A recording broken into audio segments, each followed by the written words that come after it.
Hello' everyone, আজি বনাবলৈ লৈছোঁ মুগৰ দাইলৰ এটা সুন্দৰ ৰেচিপি, জহা কোমোৰাৰে মুগৰ দাইল। আহকচোন কেনেকৈ বনালোঁ চাওঁ। এয়া মই মুগৰ দাইলখিনি এটা কেৰাহী গৰম কৰি লৈছোঁ আৰু ইয়াতে অকণমান ফ্ৰাই কৰি লৈছোঁ। এনেই মুগৰ দাইল বুলি ক'লে আমি সিমান খাবলৈ মন নকৰোঁ, নহয়নে বাৰু?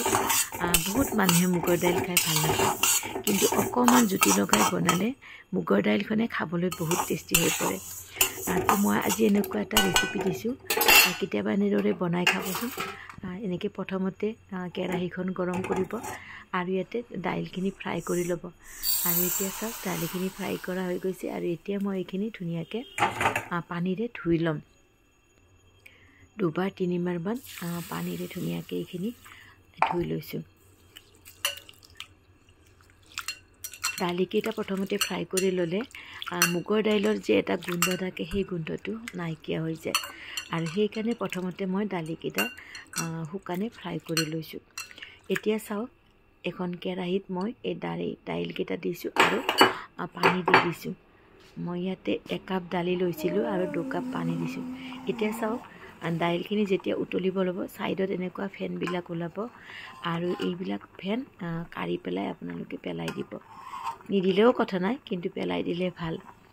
এয়া চাওক কি ধুনীয়াকৈ ফেন ওলাই গৈছে আৰু এইখিনি আপোনালোকে এখন কোৰাছৰ সহায়েৰে পেলাই দিব আৰু ইয়াতে আন্দাজমতে নিমখ দি দিব, দি দালিখিনি উতলিবলৈ দিব। এতিয়া চাওক, মই জহা কোমোৰাটো এনেকৈ ডাঙৰ ডাঙৰকৈ কাটি লৈছোঁ আৰু কেৰাহী এটাত তেল গৰম কৰিছোঁ। আৰু এতিয়া এইফালে চাওক, দাইলখিনি প্ৰায় সিজু হৈ গৈছে। এয়া দেখিছে নহয়। এতিয়া কেৰাহী গৰম হোৱাৰ পিছত মই কোমোৰাখিনি ধুনীয়াকৈ ইয়াতে ফ্ৰাই কৰি ল'ম। ৰঙচুৱাকৈ ফ্ৰাই কৰিব কোমোৰাখিনি। অকণমান তেল বেছিকৈ দিব, তেতিয়া কোমোৰাখিনি ধুনীয়াকৈ ইয়াত দেখিছে নহয়।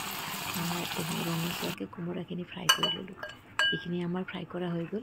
এতিয়া চাওক, আন এখন কেৰাহীত মই তেল দি লৈছোঁ। তেলখিনি গৰম হোৱাত জিৰা, তেজপাত, শুকান জলকীয়া, তাৰপিছত দি দিছোঁ মই পিঁয়াজ এটা কাটি দি দিছোঁ, ডাঙৰ চাইজৰ পিঁয়াজ এটা। আৰু ইয়াতে মই দি দিছোঁ অকণমান আদা বটা। আপোনালোকে নহৰু খাই ভাল পায় যদি নহৰু দিব পাৰে, মই কিন্তু নহৰু দিয়া নাই, আদা বটা অকণমান দি দিছোঁ। এতিয়া দি দিছোঁ অকণমান হালধি, আন্দাজমতে হালধি দি দিব। আৰু এইখিনি হালধি দিবলৈ ভাজি দিব। পিঁয়াজখিনি ৰঙচুৱাকৈ ভাজি ল'ব।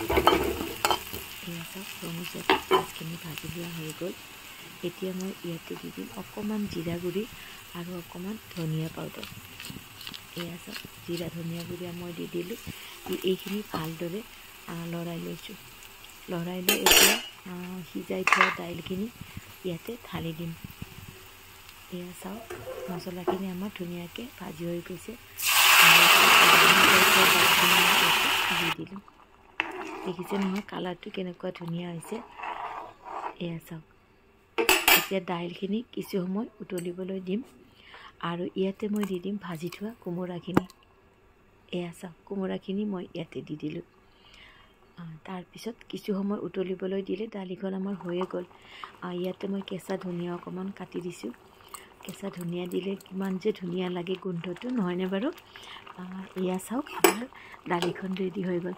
কেতিয়াবা আপোনালোকে এনেকৈ বনাই খাবচোন মুগৰ দাইল, সঁচাকৈ বহুত টেষ্টি হয়।